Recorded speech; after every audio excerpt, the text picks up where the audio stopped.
Bismillahir Rahmanir Rahim. Futuh Al Ghaib. The Revelations of the Unseen by Muhiyyaddeen Abdul Qadir Al Gilani Qaddasallahu Sirrahul Azeez. The 17th Discourse.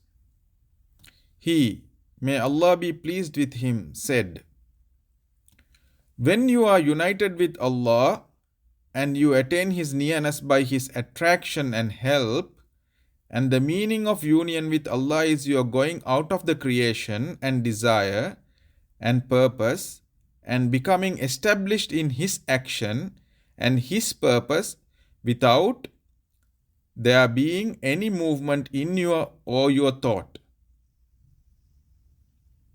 When you are united with Allah and you attain His nearness by His attraction and help, and the meaning of union with Allah is you're going out of the creation and desire and purpose and becoming established in His action and His purpose without there being any movement in you or through you in His creation unless it be with His order and action and command.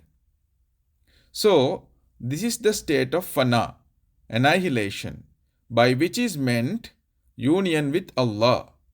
But union with Allah, the Mighty, the Glorious, is not like union with anything of His creation, in an understandable and appointed manner.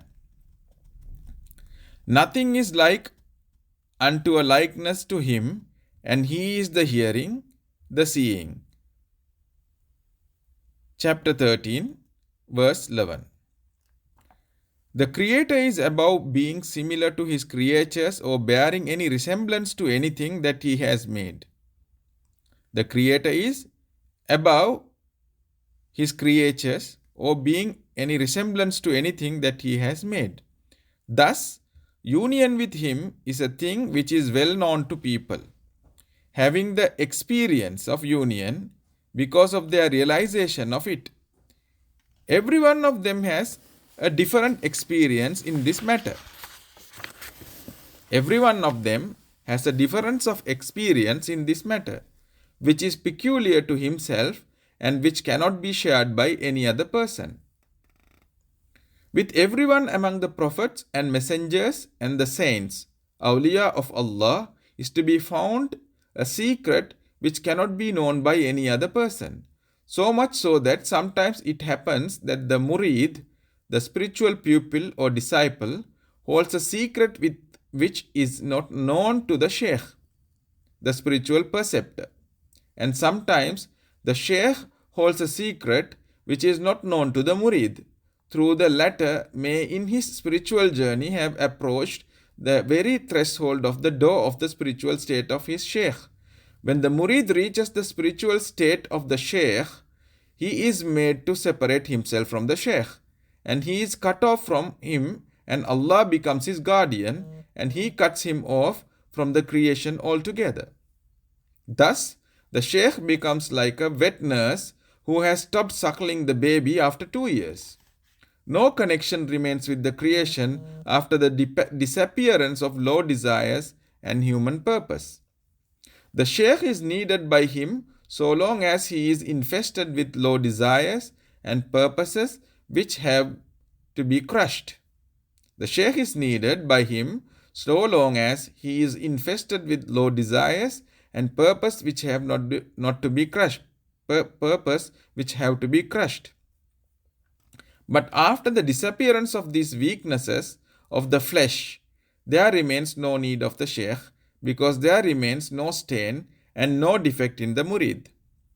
Thus, when you unite with Allah, as we have described, you will feel safe forever from whatsoever is besides Him. You will certainly see no existence at all besides His, either in profit or in loss, or in gifts or with their withholding, in fear or in hope. You will only find Him, the Mighty, the Glorious, who is worthy to be feared and worthy to be sought protection from. So you keep on looking at His acts forever and expecting His orders and remain engaged in obedience to Him, cut off from the whole of his creation, whether of this world or of the hereafter. Let not your heart be attached to anything in his creation. Consider the whole creation as a man who has been arrested by a king.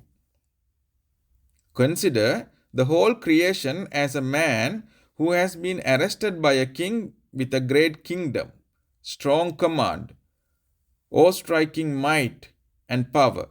Then, as if the same king has fettered him neck and legs and then crucified him on a pine tree on the bank of a big river with huge waves and of great width and depth, and strong is his current. And as if then the same king sits on a big throne of great heights, which it is difficult to reach, and the king is armed heavily with arrows and spears and bows and various kinds of weapons, of which a true estimate cannot be made by any but himself. Then, as if he starts throwing towards the crucified man anything that he likes from among those weapons. Can anyone admire a person who sees all these and then turns away his sight from the king? Can anyone admire a person who sees all these and then turns away his sight from the king and becomes devoid of fear from him and hope from him, and fears instead the man crucified and hopes from him? Will not the man who does this be called in the judgment of intelligence a foolish man, lacking comprehension, a lunatic, and a brute and inhuman? So seek the protection of Allah from being blind after having possessed sight, and from being separated after being united.